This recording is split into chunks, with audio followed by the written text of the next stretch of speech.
നമസ്കാരം. വിവാഹം താമസിച്ച് നടക്കുക, വിവാഹം നടക്കാതിരിക്കുക.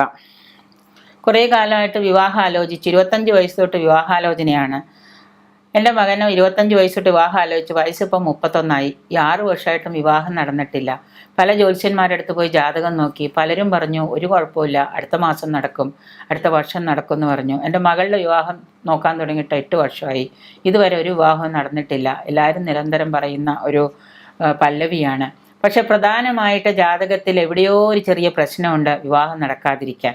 അല്ലെങ്കിൽ ജാതകത്തിലല്ല പ്രശ്നം, പ്രശ്നത്തിലാണ് പ്രശ്നമെങ്കിലോ എന്ത് തന്നെ ആയാലും അത് നമ്മൾ കണ്ടുപിടിക്കണ്ടേ. കണ്ടുപിടിച്ചിട്ട് അതിന് നമ്മൾ പരിഹാരം ചെയ്യണ്ടേ. അതിന് നമ്മളൊരു റെമഡി കണ്ടുപിടിക്കണ്ടേ. ഏതൊരു കാര്യത്തിനും റെമഡി വേണം. റെമഡി ഇല്ലാത്ത ഒരു കാര്യവും ഈ ഭൂമി മലയാളത്തിൽ ഇല്ല നമുക്ക്.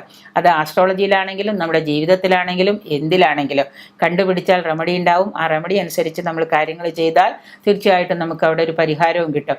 പക്ഷെ പരിഹാരം ചെയ്യുമ്പോൾ അവിടെ പ്രശ്നമെന്ന് കഴിഞ്ഞാൽ പ്രശ്നം തീർക്കാൻ പ്രശ്നക്കാരൻ വരുമ്പോൾ ഈ പ്രശ്നം തീർക്കുന്ന ആളും സാധകനും കർമ്മിയും എല്ലാവരും ഒരേ മനസ്സോടുകൂടി വേണം നമ്മൾ ഇതിലേക്ക് ഇറങ്ങാനായിട്ട്. അപ്പോൾ ഇവിടെ പറഞ്ഞത് വിവാഹം നടക്കാതിരിക്കാനുള്ള ഫസ്റ്റ് വിവാഹം നടക്കാതിരിക്കാനുള്ള കാരണം ജാതകത്തിൽ തന്നെ പറഞ്ഞിട്ടുണ്ടാവാം. ഒരു കാരണമല്ല, 2 കാരണമല്ല, പല കാരണങ്ങളുണ്ടാവാം.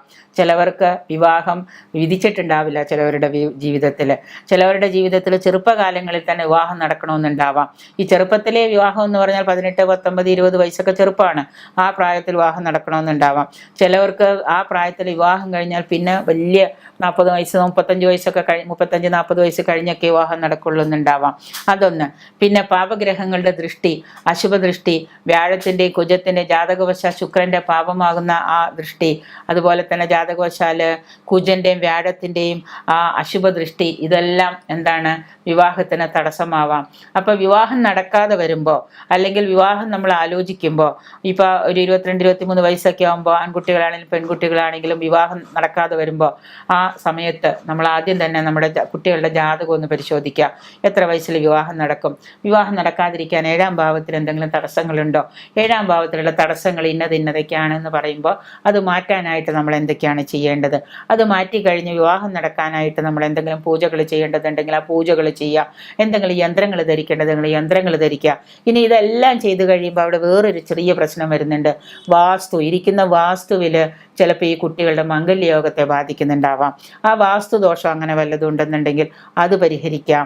ഇനി വാസ്തുദോഷം അല്ലാതെ തന്നെ വേറെ എന്തെങ്കിലും ദോഷങ്ങൾ, കുടുംബത്തിൽ നിന്ന് വല്ല സർപ്പദോഷങ്ങളോ അല്ലെങ്കിൽ കുടുംബപരമായിട്ട് പിതൃക്കളായിട്ട് ഏതെങ്കിലും പിതൃദോഷങ്ങളോ അങ്ങനെ എന്തെങ്കിലും ഉണ്ടെന്ന് വിചാരിക്കുക. സർപ്പദോഷം, പിതൃദോഷം, പരദേവതാ ദോഷമൊക്കെ വിവാഹത്തെ വല്ലാതെ ബാധിക്കും. ജാതകദോഷത്തെക്കാളേറെ അത് ബാധിക്കുന്നുണ്ട്. അപ്പം അങ്ങനെ വല്ലതുണ്ടെങ്കിൽ അതിന് പരിഹാരങ്ങൾ ചെയ്യുക.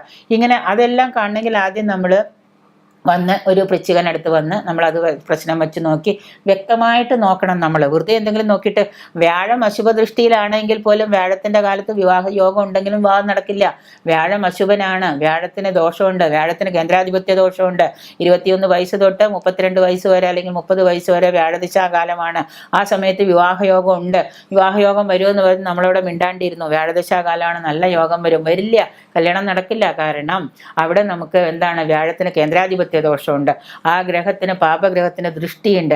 ആ കേന്ദ്രാധിപത്യ ദോഷത്തെ നമ്മൾ പരിഹരിച്ച് മാറ്റിയില്ലെങ്കിൽ അവിടെ വിവാഹത്തിന് തടസ്സം വരും. അപ്പോൾ വിവാഹം നടക്കാനായിട്ട് നമ്മൾ ഉദ്ദേശിക്കുന്നുണ്ട്, വിവാഹം നടക്കണമെന്നുണ്ടെങ്കിൽ.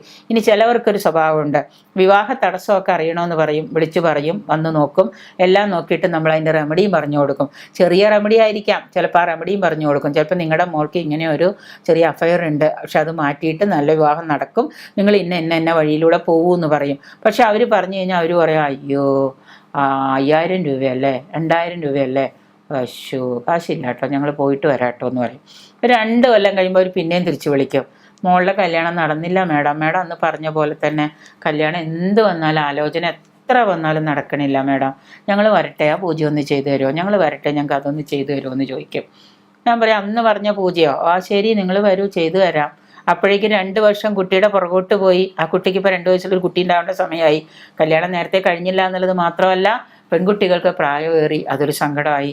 അപ്പോൾ നമ്മൾ നോക്കേണ്ടത് വിവാഹ തടസ്സം എന്താണ്, എങ്ങനെയാണ്, എവിടെ നിന്നാണ്. വാസ്തുദോഷം ഉണ്ടാവാം, സർപ്പദോഷം ഉണ്ടാവാം, പിന്നെ പരദേവതാ ദോഷങ്ങൾ, ധർമ്മദേവതാ കോപം ഉണ്ടാവാം, ജാതകത്തിലെ പാപഗ്രഹങ്ങളുടെ ദൃഷ്ടി ഉണ്ടാവാം, വ്യാഴത്തിൻ്റെ അശുഭ ദൃഷ്ടി ഉണ്ടാവാം, ശുക്രൻ്റെ ദൃഷ്ടി ഉണ്ടാവാം, ബുധന് വരെ കേന്ദ്രാധിപത്യ ദോഷം വന്നാൽ ഇങ്ങനെ വിവാഹയോഗം തടസ്സം വരാം.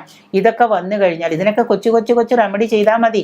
നല്ലൊരു ബാണേശി യന്ത്രം ചെയ്യുക, ബാണേശി ഹോമം ചെയ്യുക, സ്വയംവര പൂജ ചെയ്യുക. നമ്മളിങ്ങനെ എന്തെങ്കിലുമൊക്കെ ചെയ്ത് കുട്ടികളുടെ വിവാഹത്തിന് യോഗമാക്കിയെടുക്കുക. ഇനി ഇതൊക്കെ ചെയ്തിട്ടും വിവാഹം നടക്കുന്നില്ല എന്നുണ്ടെങ്കിൽ നമ്മൾ ഒരു കാര്യം ചിന്തിച്ചോളുക, അവിടെ എന്തോ കാര്യമായ പ്രശ്നമുണ്ട്. നിങ്ങളെല്ലാ ജ്യോത്സ്യന്മാരുടെ അടുത്ത് പോയി എന്തൊക്കെയോ ചെയ്തു, കാര്യമായിട്ടുള്ള കാര്യം നമ്മൾ കണ്ടുപിടിച്ചിട്ടില്ല. അപ്പോൾ ആ കാര്യമായിട്ടുള്ള കാര്യം കണ്ടുപിടിക്കണമെങ്കിൽ നമ്മൾ എന്ത് ചെയ്യണം? നമ്മൾ വന്ന് നോക്കണം, ജാതകം നോക്കണം. നോക്കിയിട്ട് ആ കുട്ടിയുടെ ജാതകത്തിൽ വിശദമായിട്ട് തന്നെ ആ കുട്ടിയുടെ ജാതകം നോക്കണം. ജാതകവും സമയവും ഡേറ്റ് ഓഫ് ബർത്ത് ഒക്കെ ശരിയാണെങ്കിൽ വിശദമായിട്ട് നോക്കി നമ്മളതിന് പരിഹാരം കണ്ടുപിടിക്കണം. എന്നാലേ നമുക്കത് ഡീപ്പായിട്ടൊരു കുട്ടിയുടെ ആ 7ാം ഭാവത്തിലേക്ക് ഇറങ്ങിച്ചെന്നാൽ മാത്രമേ നമുക്ക് എന്തുകൊണ്ട് വിവാഹം നടക്കുന്നില്ല എന്ന് മനസ്സിലാവുള്ളൂ. വെറുതെ ഓടിച്ചിട്ട് നോക്കിയാലോ അല്ലെങ്കിൽ മനഃപ്പാടമാക്കി വെച്ചിട്ട് പറഞ്ഞാലൊന്നും കാര്യമില്ല. അപ്പം അതുകൊണ്ട് കുറച്ച് സമയം എടുത്ത് നമ്മൾ നോക്കാം. വിവാഹ തടസ്സങ്ങൾ മാറാൻ റെമഡികളുണ്ട്. അതിനെ നമ്മൾ വേണ്ടതുപോലെ കൈകാര്യം ചെയ്യുക. തീർച്ചയായിട്ടും ഒരു 3 മാസത്തിനുള്ളിലോ 6 മാസത്തിനുള്ളിലോ വിവാഹം നടന്നിരിക്കും.